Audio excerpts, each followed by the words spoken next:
Welcome to Daily Armor. Today we're going to be in Psalms 147 and we're going to be looking at verse number 11. Psalms 147, verse number 11. Just had a little thought, won't be a lengthy devotion, and I'm asking the question, what does the Lord delight in? And it says, verse number 11, the Lord taketh pleasure in them that fear him, in those that hope in his mercy. I say again, the Lord taketh pleasure. That's what taketh pleasure means, to delight in. What does he delight in? The Lord taketh pleasure in them that fear him, in those that hope in his mercy. When I think about, taking delight in, taking pleasure in.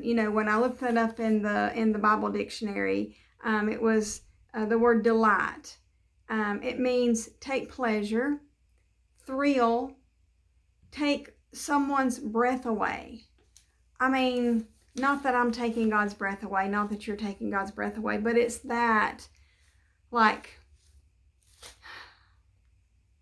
just so, what makes God so happy? We have that ability to do that. I have that ability to do that. You have that ability to do that. How? We have the ability to gladden, gratify. I like this one. Do someone's heart good. Like, the Lord is like, oh, that did my heart good. Because can you imagine? He sees and knows everything. So it's all this bad, all this pressure, all this disgusting things. But when we step in the right attitude and submit, when we submit, that's what this is talking about. When we submit, it says, what? So I'm asking, what does he take pleasure in? What does he delight in? What does, do his heart good? What does give him a lift? What does make him glad? What does make him happy? What does he take pleasure in? Them that fear him. Well, what does it mean to fear God? Does it just mean that we're scared of him? No, that's not just what that's talking about. Now, there is that should be part of it. That is going to be part of it. But that's not what he's trying. He's not trying to make us afraid of him. But it's about that respect. That's that reverence. And that first place that we look and that we realize that we have displeased God. If you'll look back in your life, when you realize that you displeased him was when you made a mistake, when you did something horrible, when you committed sin, and that displeased him. But how can we bring him pleasure again? How can we make his heart glad with us? How can he be happy with me? How can he be happy with you? And that's when we submit. That fear causes me to look at my life morally and say, Lord, I should never have done that. Because I sinned against you. When we sin, we're sinning against God himself. And so, morally speaking, we should want to stop and ask the Lord to forgive us, realizing that when we've messed up, we've hurt him. And not just ourselves, maybe not just someone else. It's never just one-sided, but we are absolutely hurting the Lord.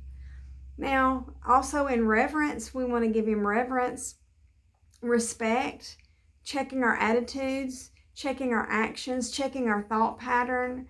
When we need to ask for forgiveness, when we realize, oh Lord, I just hurt you. I should never have said that. I should never have done that. I shouldn't be pondering on these thoughts.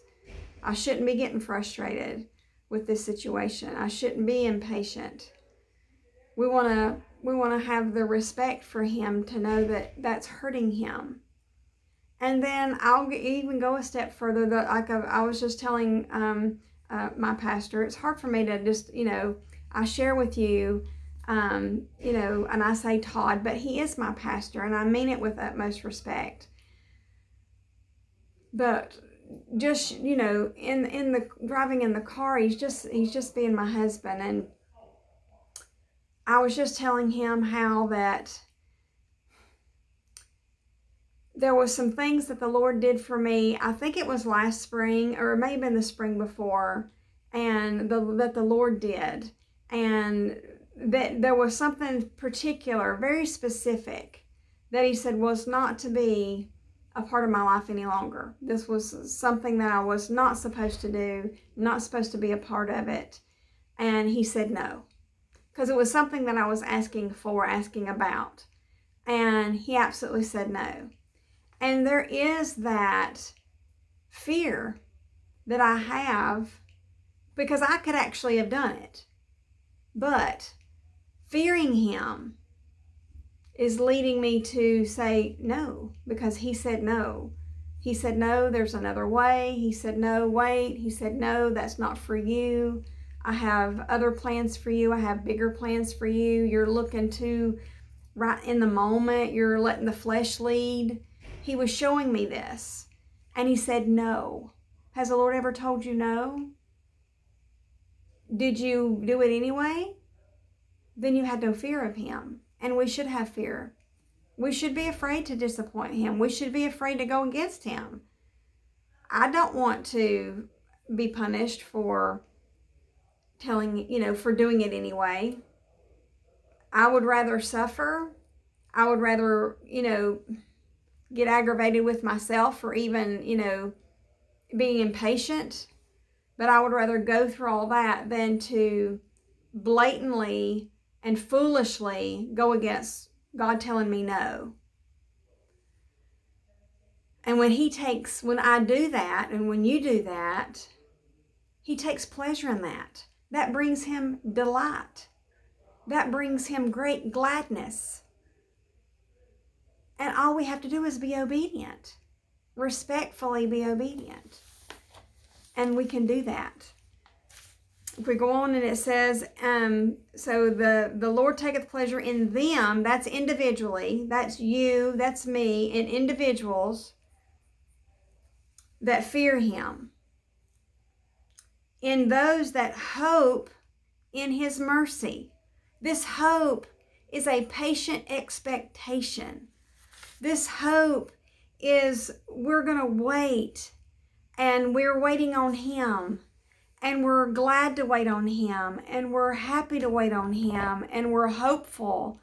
And it's not that maybe, it's that we're expecting. And what am I expecting? I'm waiting on the Lord about some things. What am I expecting?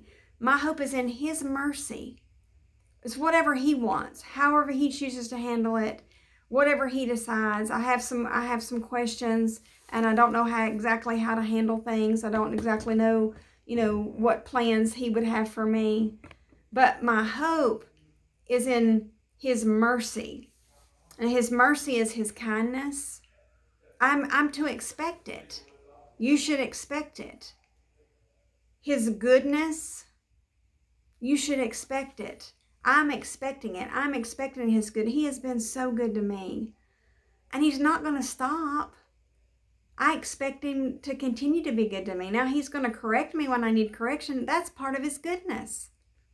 That's part of that mercy. It's not leaving me out there to be a little spoiled brat.